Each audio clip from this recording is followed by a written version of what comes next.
Iya loh. Bapak kan sudah pernah bilang, nggak usah beli tanah itu kalau uangnya belum kekumpul. Kita juga ketipu, terlanjur. Mana kita tahu Ya kalau ngambil pinjol itu bukan terlanjur, itu bego namanya.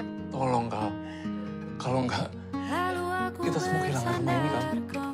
3, 2, 1, open the door. Halo Sobat PPT, udah pada nonton film Home Sweet Home belum? Nah, film ini tuh bercerita tentang perjalanan Kaluna mencari rumah dengan hasil tabungannya sendiri. Nah, kalau Sobat perhatikan, dalam salah satu adegan film ini, itu ada terjadi konflik dalam keluarga Kaluna, karena abangnya Kaluna. Nah, yang pertama nih, dia itu membeli tanah tanpa melakukan pengecekan keaslian sertifikat, terus kena tipu, karena ternyata sertifikatnya itu ganda, alias ada orang yang punya sertifikat dengan nama yang sama. Nah, yang kedua, dia itu menggadaikan sertifikat tanah sebagai jaminan pinjol dan berujung gagal bayar sehingga tanahnya mau diambil. Nah, pada kesempatan kali ini, Mimin mau ngasih tahu apa aja nih yang harus dilakukan oleh Kaluna atau Sobat PPT yang mau beli tanah. Ayo kita simak. Apa aja sih hal yang harus kalian lakukan saat mau membeli tanah? Pertama, kamu harus memastikan lokasi tanahnya, survei lokasi, dan tanya tetangga kanan kiri. Kalau bisa, tanya sedetail mungkin. Yang kedua, kamu bisa cek status bidang tanahnya di aplikasi Bumi. Di sana akan ditampilkan tipe hak dan luas bidang tanah yang akan kamu lagi survei, Sob. Nah, yang paling penting nih, jangan terburu-buru ya, Sob. Pokoknya kalian harus memastikan bahwa tanah yang akan kalian beli itu clean and clear. Kalau kamu merupakan pembeli yang bertikat baik dan penjual yang merupakan pemegang hak yang mempunyai akun situs tanahku, pemegang hak dapat menunjukkan status sertifikatnya dengan cara yang sudah kita jelaskan pada konten sebelumnya, yaitu di... Selanjutnya, setelah pembeli dan penjual yakin untuk melakukan jual beli, maka penjual dan pembeli dapat menentukan PPAT sesuai dengan lokasi kerja yang dapat dicek melalui website Kementerian ATR BPN melalui link berikut.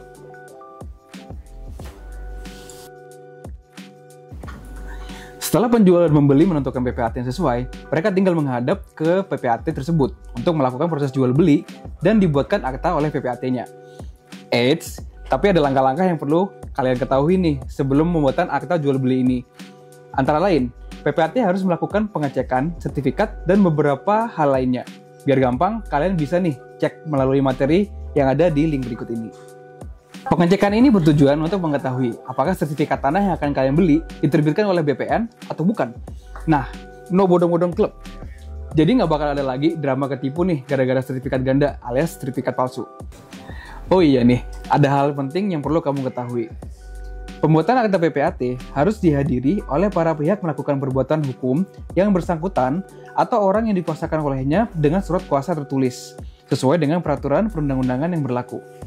Kemudian, pembuatan akta PPAT harus disaksikan oleh sekurang-kurangnya 2 orang saksi, yang menurut ketentuan perundang-undangan itu memenuhi syarat untuk bertindak sebagai saksi dalam suatu perbuatan hukum.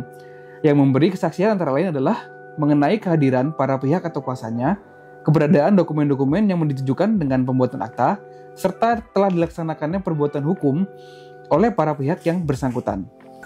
Akta PPAT harus dibacakan atau dijelaskan isinya kepada para pihak dengan dihadiri oleh sekurang-kurangnya 2 orang saksi sebelum ditandatangani seketika itu oleh para pihak, saksi-saksi, dan PPAT. Kalau kamu udah dapat akta jual beli PPAT, kamu bisa ke kantor pertanahan untuk mendaftarkan peralihan haknya ya. Untuk informasi jual beli, kamu bisa simak di konten berikut ini. Gimana Sob? Sekarang udah pada ngerti kan? Pesan dari Mimin nih. Mohon untuk selalu bijak dan teliti dalam melakukan transaksi jual beli tanah. Jika kamu mengalami kendala dalam proses jual beli tanah, jangan ragu untuk segera menghubungi hotline berikut ini. Dan juga untuk menjaga keamanan sertifikat tanahmu, ayo ganti sertifikat tanahmu ke sertifikat tanah elektronik yang secure paper, secure access, dan secure file. Salam Sobat PPT.